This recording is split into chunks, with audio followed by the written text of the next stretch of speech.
सारथीच्या कार्यक्रमात झालेला वाद हा जागेचा नाही तर जातीचा. जातीचा उल्लेख केल्यानं कार्यक्रमातून निघाले मेधा कुलकर्णींचा आरोप, तर ताई खोटं बोलत असल्याचा अभिमन्यू पवारांचा दावा.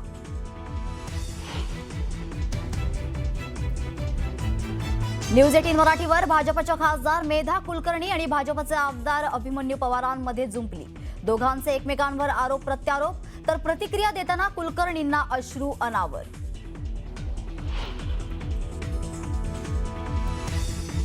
इतकी कमजोर नाही की राज्यसभेसाठी कोणाच्या दारावर जाईल. नवनीत राणा यांचं खळबळजनक विधान.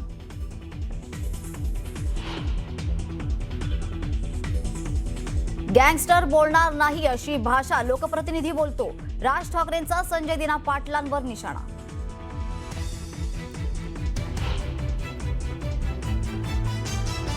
केतनला टक्कल म्हणून सियाला त्याच्याशी लग्न करायचं नव्हतं. केतनच्या वडिलांचा खळबळजनक आरोप.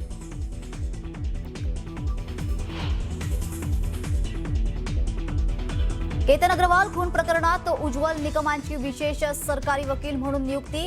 खटला फास्ट ट्रॅक कोर्टात चालणार.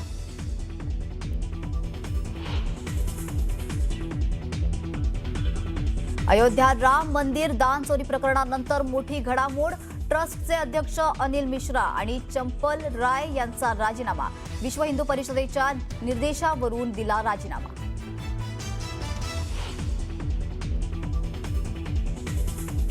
चंद्रपूरमध्ये जटपुरा गेटच्या प्रसिद्ध पान दुकानावर धाड. 104 ग्रॅम एमडी ड्रग्ज केलं जप्त, तर पान दुकान संचालकाला अटक.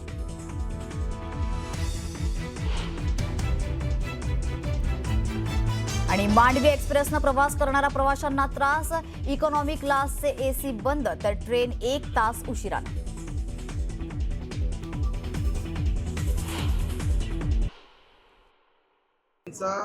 गैरसमज झालेला आहे.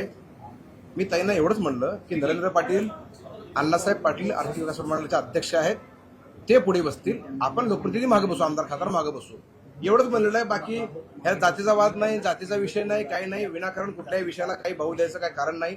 मी ताईंनाही पुन्हा विनंती करतो की मी काय बोलले तुम्ही नीट आठवून बघा. बाजूला दाभोळकर होते, राजूरकर होते, इकडे योगेश अण्णा होते, सगळ्यांनी ऐकलेलं मी काय बोललो ते. मी त्यांना एवढंच म्हणलं की नरेंद्र पाटील आर्थिक अण्णासाहेब पाटील महामंडळाचे अध्यक्ष आहेत, ते पुढे बसतील, आपण मागे बसूया. कारण काय होतं, एक खुर्ची रिकामी होती अण्णा बनसोडे साहेबांची. अण्णा आले नाहीत म्हणून मी म्हणलं की आपण नरेंद्र पाटलांना बसूया एवढं. मीराताई, आपण आता अभिमन्यू पवारांचं स्पष्टीकरण ऐकलं. तुमचा गैरसमज झाल्याचं ते बोलतायत. त्यांचं वक्तव्य आता मी ऐकलं. अत्यंत असत्य असं विधान त्यांनी आता या वक्तव्यातून केलेलं आहे. आणि खरोखरच राजूरकरजी आणि बाकीची मंडळी आणि सगळेजण होते ऐकायला. त्यांनी स्पष्टपणे असं म्हटलं आणि मीच म्हणाले की पाटील पुढे बसू देत, कारण ते महामंडळाचे अध्यक्ष आहेत. पवार असं म्हणत होते की मी पुढे बसतो, आणि अधिकारी असं म्हणत होते की मेधा कुलकर्णींचा प्रोटोकॉल जास्ती आहे आणि जर का खुर्च्या रिकाम्या असतील तर ताई पुढे जाऊ शकतात. मी म्हणाले की ठीक आहे, महामंडळाचे अध्यक्ष म्हणून पाटील पुढे बसतील, नरेंद्र पाटील. तर हे म्हणाले की तुम्ही पुढे जाऊ नका, मराठ्यांचा कार्यक्रम आहे, विनाकारणच कॉन्ट्राव्हर्सी होईल. मराठ्यांचा कार्यक्रम आहे आणि मराठा समाजाच्या व्यतिरिक्त इतर लोक आले तर कॉन्ट्राव्हर्सी कशी होईल, हे काय सांगू इच्छितात. आणि स्पष्टपणे हे विधान ते बोललेले आहेत तिथे. जर का तिथे साक्षीदार सगळे असतील आणि सगळ्यांनी जर खरं सांगायचं ठरवलं तर हे वाक्य ते बोललेत की नाही हे उघड होईल. त्यांनी तिथे असं सांगितलं की हा कार्यक्रम मराठ्यांचा आहे आणि काही पुढे बसल्या तर कॉन्ट्राव्हर्सी होईल. म्हणून मी तिथून निघून येणंच रास्त ठरलं ना. मला ह्याची बातमी करायची नव्हती, पण बातम्या ऑलरेडी त्यांनी दिलेल्या आहेत, त्यामुळे मला याच्यात स्पष्टीकरण द्यावं लागतं. हा वाद पुढे बसण्यावरून नाहीये, हा माझ्या जातीवरून उल्लेख केल्यामुळे हा आहे. किंवा हा कार्यक्रम मराठ्यांचा आहे आणि तिथे ब्राह्मण बसले आणि कॉन्ट्राव्हर्सी होत असेल तर मग तिथे मी न बसणं योग्य म्हणून मी निघून आले. हा पुढे बसण्यावरचा वाद नाहीये. मला अजिबात हौस आलेली नाहीये. मी अतिशय वेगळ्या पद्धतीने, चांगल्या पद्धतीने काम करतेय. मी माझ्या कामाबद्दल समाधानी आहे. आणखीन मला स्वतःला इम्प्रूव्ह करायला आवडेल. मला अजिबात कुठेही बसण्यावरनं वाद नाही. मी उलट नरेंद्र पाटील यांना म्हणत होते की तुम्ही पुढे बसा. यांना पुढे बसायचं होतं आणि यांना मला बसू द्यायचं नव्हतं पुढे, कारण का की त्यांना असं वाटत होतं की हा कार्यक्रम मराठ्यांचा आहे आणि मराठ्यांनीच फक्त पुढे बसलं पाहिजे. आणि जर का नॉन मराठा पुढे बसतील तर त्यांनी कॉन्ट्रोवर्सी होईल. असं नसतं. सामाजिक काम करत असताना असं नसतं. सगळ्यांना पुढे घेऊन पुढे जाण्यासाठी जे कोणी ज्या समाजामध्ये असतील, ज्यांना गरज आहे त्यांना मदतीचा हात देण्यासाठी माननीय देवेंद्र फडणवीस यांच्या सरकारने खूप कामं केलेली आहेत. वेगवेगळ्या माध्यमातून वेगवेगळे महामंडळ असतील, वेगवेगळे बोर्ड तयार करून अतिशय चांगल्या पद्धतीने काम केलेले कार्यक्रम अतिशय उत्तम होता. मला त्याच्यामध्ये सहभागी व्हायचं होतं म्हणून मी तिथे गेले होते. मला बघायचं होतं की कसा समाजातले विद्यार्थी उत्कर्ष करतायत, पुढे जातायत. मला प्राऊड वाटत होतं म्हणून मी तिथे गेले होते. पण मी गेल्याने कॉन्ट्रोवर्सी होईल हे कुठलं विधान आलं? हे कसं विधान असू शकतं? बरं मीराताई, मग हा जातीचा वाद होता असं तुम्हाला म्हणायचं आहे का? त्यांनी स्पष्टपणे उल्लेख केलेला आहे की हा मराठा समाजाचा कार्यक्रम आहे आणि मराठ्यांनीच पुढे बसलं पाहिजे. मग मराठा पुढे बसू देत ना. नरेंद्र पाटील मराठा आहेत, ते पुढे बसू देत ना.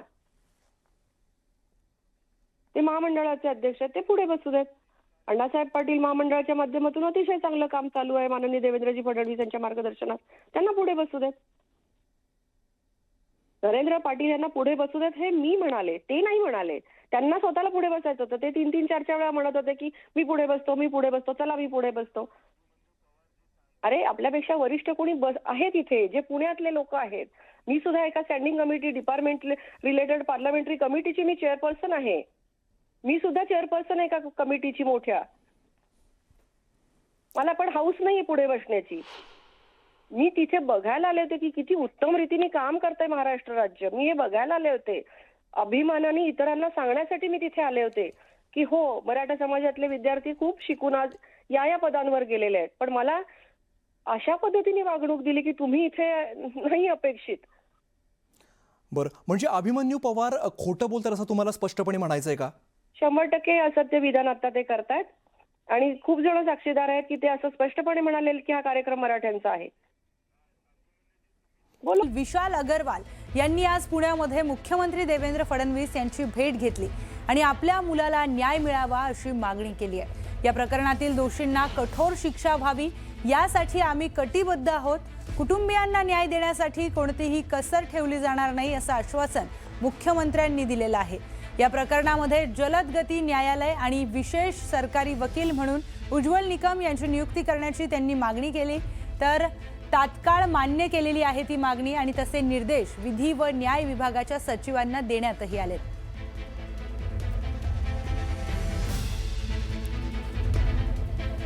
लोहगडावर पर्यटनासाठी आलेल्या सिया गोयलनं आपल्या होणाऱ्या पतीचा कशा प्रकारे खून केलाय ही बाब पोलीस तपासामध्ये आता पुढे आली आहे. ठरलेल्या प्लॅन प्रमाणे सिया लोहगडावर आपल्या बुटाची लेस बांधण्यासाठी खाली बसेल आणि तिच्या सोबत आलेला तिचा प्रियकर चेतन हा केतनला खोल दरीत ढकलेल.